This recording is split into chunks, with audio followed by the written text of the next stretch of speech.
So, all I can say is I'm making this video in response to what I feel is a fundamental flaw in human character.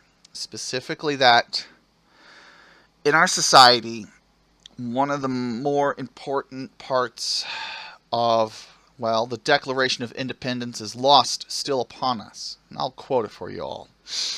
We hold these truths to be self-evident, that all men are created equal, that they are endowed by their Creator with certain unalienable rights, that among these are life, liberty, and the pursuit of happiness.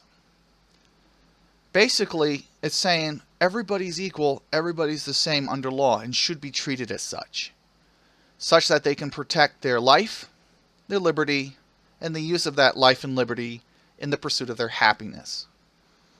When it comes to minorities, especially transgender people like me, the fact of the matter is that statement doesn't hold any water for us. We are not given our unalienable rights because people, frankly, well, they don't really believe that concept, or they don't comprehend it as a universal, immutable, symmetric tool of like Western society, especially American society, that people have their rights whether or not they're nice, whether or not they have bathed, whether or not they wear the American flag as a diaper, whether or not they're an atheist, whether or not they're a Christian. These are fundamental rights. But yet somehow, in one comment or comment thread on a video, people were trying to argue that because one other trans woman, Blair White in particular, was nice to them, that somehow that's why they support civil rights. And I said, okay, that's nice and all, but that's irrelevant to my point, which is that under law, trans people in the vast majority of the United States are not protected in terms of their life, liberty, and the pursuit of their happiness. And as such, trying to say that having these heart-to-hearts kind of conversations or case-by-case, revelations of humanity of Blair White and other trans people is not going to cut it, because civil rights and the law aren't driven entirely by emotions. History is mostly right on this point, especially when you look at, say, civil rights from the 1960s and even the 1970s.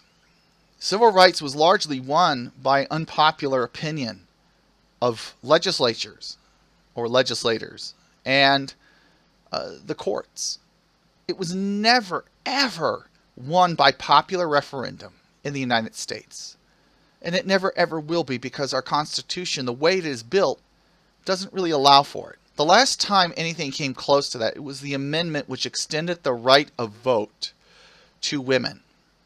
And that was still largely unpopular, even amongst the population, the voting population of the time, of men. And it just took years to get it passed through each state legislature, till eventually it was signed by a president. And as such, the point stands that there's a problem in this world, that people somehow think that you have to be nice to get your civil rights, that you have to be polite. By their reasoning, Larry Flint wearing the goddamn American flag as a diaper should be locked away still for life, rotting in prison. Thank God he hasn't. Thank God history was right, and even though he was held in contempt of court, people recognized that it was bullshit. And he won, because he had reason on his side. Because if you have this thing called rights, it's no different than the old sauce for the goose, sauce for the gander kind of reasoning. Rights are universal. Rights are, they're immutable, they're symmetric. These are things that are necessary for a modern legal system to stand. Because if you don't got them, then you can't have a civilization.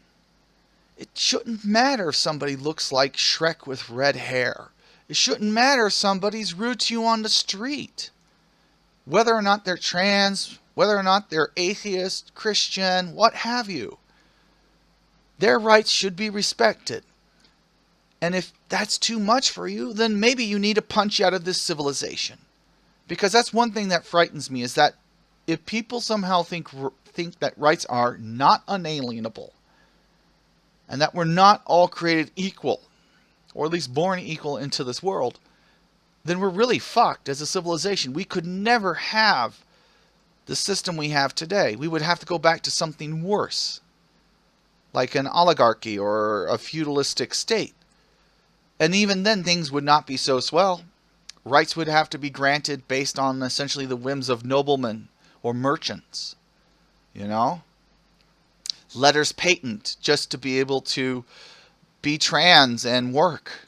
Letters patent to be an atheist and not have to go to church on Sunday. Letters patent to be, well, anything else. You see the problem, right? Our civilization needs to respect rights all the way through the government. And it shouldn't matter if you like a person or not, or whether or not a person appealed to their humanity to you personally. You should say, oh, well, yeah, that person's an asshole, but I respect their civil rights. Right? Apparently wrong. Apparently my reasoning is so far removed from most people's minds that they quite literally, it's like, you know, that scene out of Scanners where Michael Ironside's character is thinking so hard that the other guy's head goes and pops like a balloon. Quite literally. And that's what I see people do. Their minds are blown by the revelation of old white slave-owning landlords of like roughly 200 and some odd years ago. That their premise, surprisingly appealing, somehow flies over their head. They're oblivious to its meaning and unable to comprehend the implications of it. But then again, so few of them understood it, you know. Thomas Jefferson sort of did, but he was a chicken shit. He didn't want to rock the boat. He didn't want to be the anarchist. That's so funny. And so, you know, I'm going to leave comments open on this video. But you know what? If you don't understand me right now where I'm coming from, or if you fundamentally disagree, then you're an asshole. Get fucked. I don't care what you got to say. I'll probably delete your comments.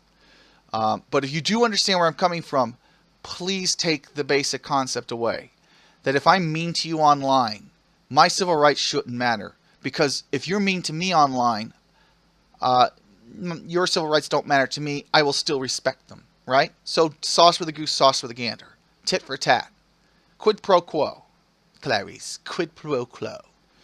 Oh, God, I hate that fucking movie sometimes. But you get the point. And I hope you will comprehend where I'm coming from and not get lost in the weeds of your emotions. Because your emotions should not be the predicate from which the most essential of units of civilization are built upon. Because if it's built upon emotion, we're all fucked. We might as well just press the big red button and just level everything and start over. Or become extinct. Whichever would happen first.